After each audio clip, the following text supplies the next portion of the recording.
Hello and welcome to World Talks here on TVP World. I'm Diana Skaya.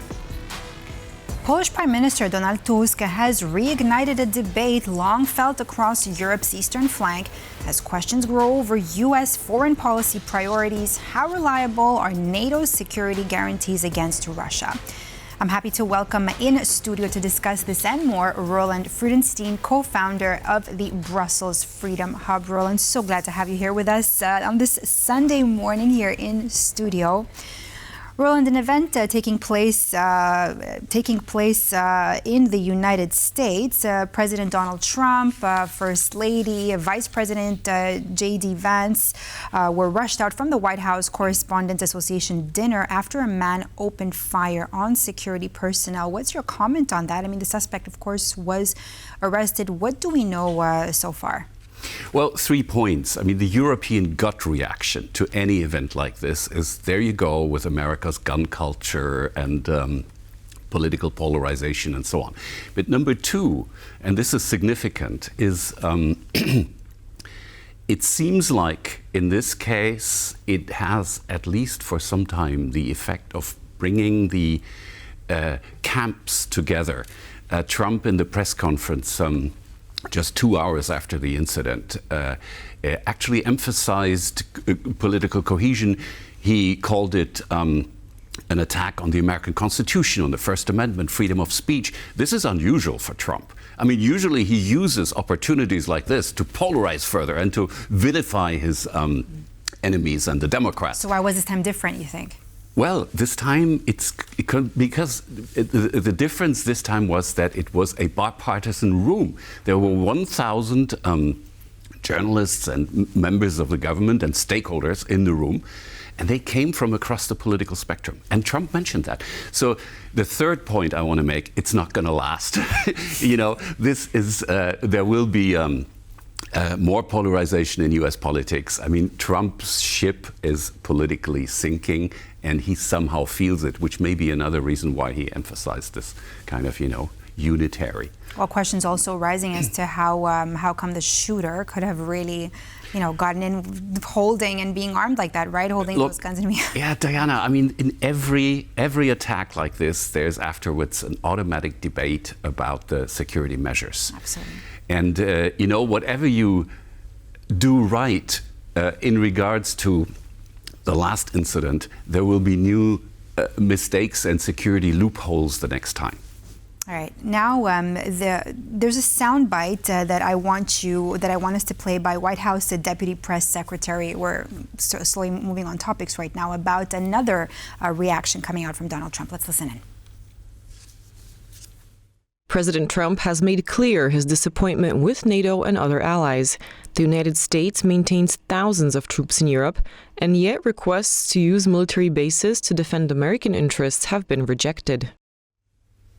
All right, Roland, that's a response to Polish Prime Minister Donald Tusk to the Financial Times, where Donald Tusk is seen questioning America's commitment to NATO, right, and to defend Europe in the event of a Russian attack on the country and on NATO. What do you make of it? I mean, what needs to change, right, or to restore confidence? And I mean, what's your take on this? Well, there's so much I would like to say, but I have to be selective. So, one, Trump has been undermining NATO's deterrence for a long time now, and at least since the inauguration of his second term.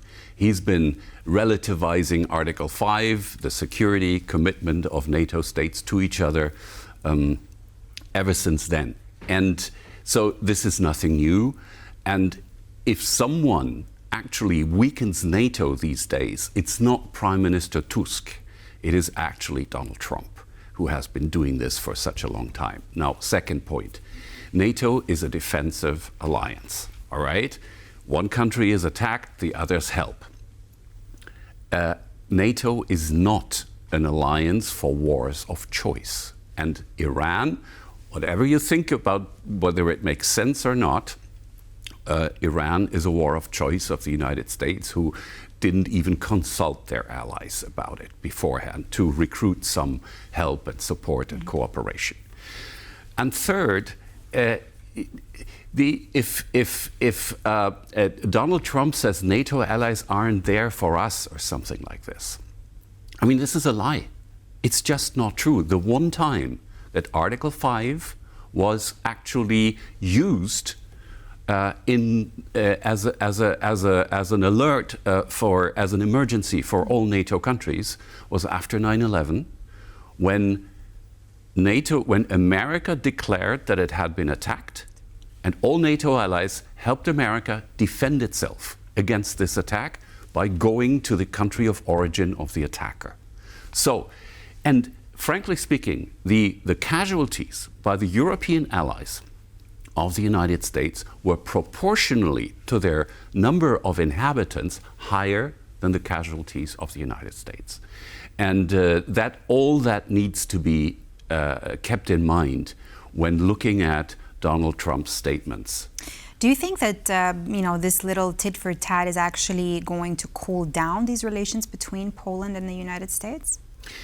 Well, the jury is out on that question. I think there still is a special relationship that is really bilateral, goes beyond alliances like NATO.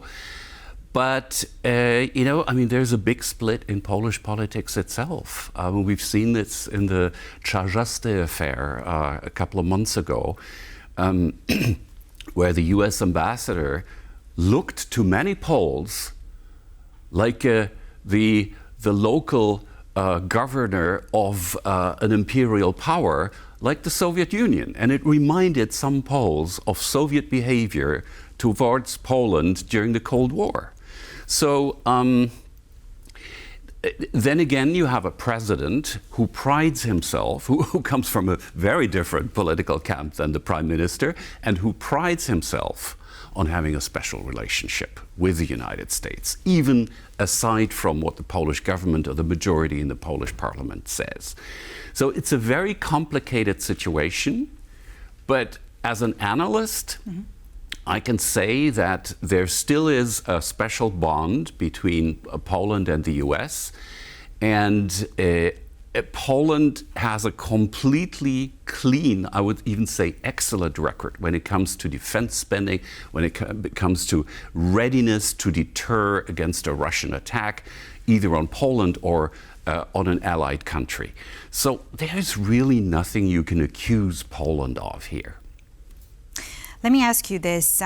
Donald Tusk also warned that of a Russian threat in the coming months. Roland, should we take this threat seriously? Well, yes, we should.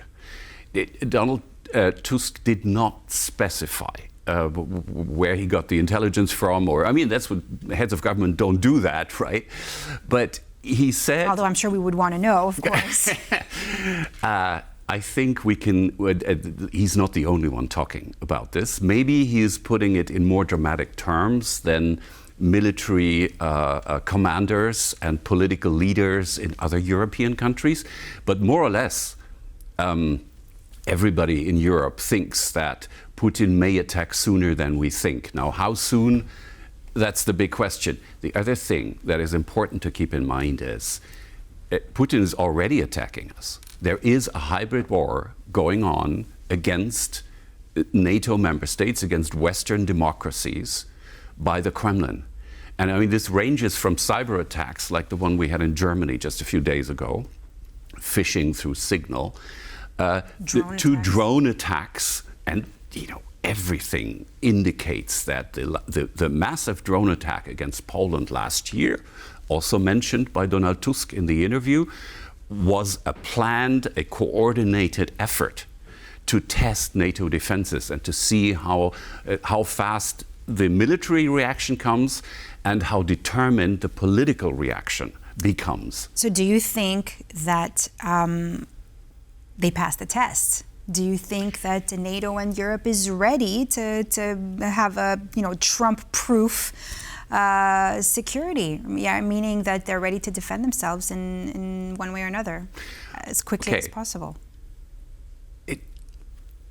I think if the question is, can NATO defend itself against a Russian attack tomorrow, the answer is probably not. It depends on what kind of attack it is, right?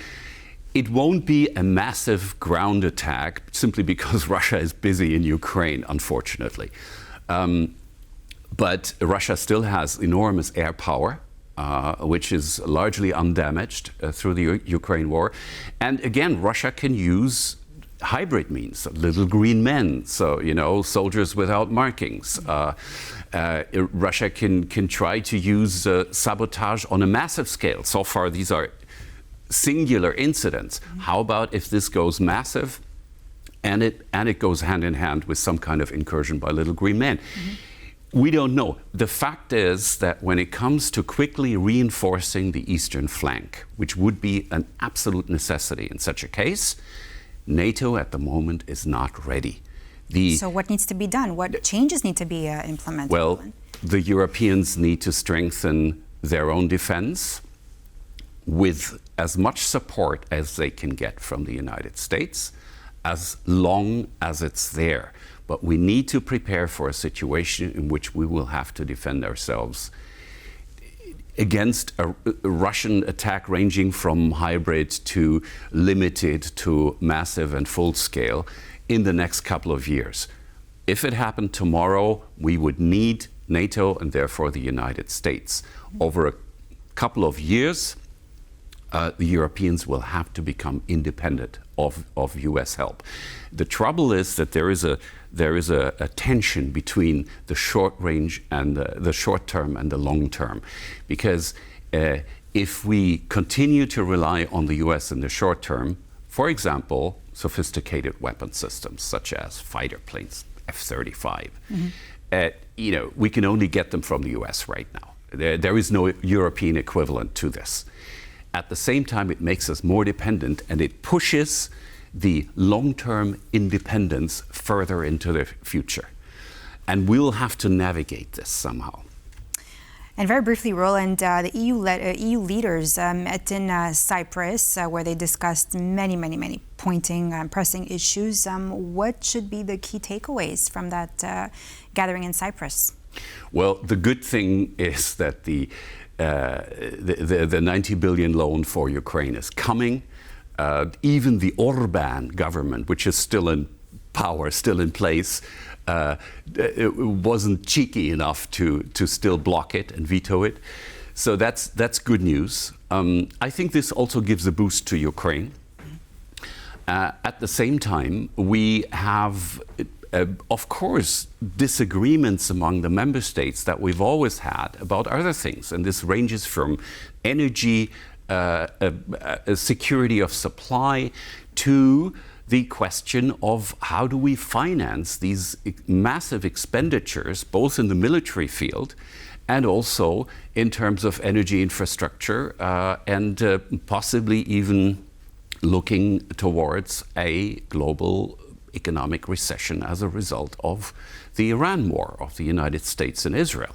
So, you know, there you have the classical North-South differences, with the North being more austere, you know, stingy, to put it into simple language, and the South being more willing to take another credit. The trouble is you can't take credits forever. There has to be some kind of red line there. On borderline. Thank you so much, Roland Freudenstein, co-founder of the Brussels Freedom Hub, for being my guest here in studio today here on TVP World.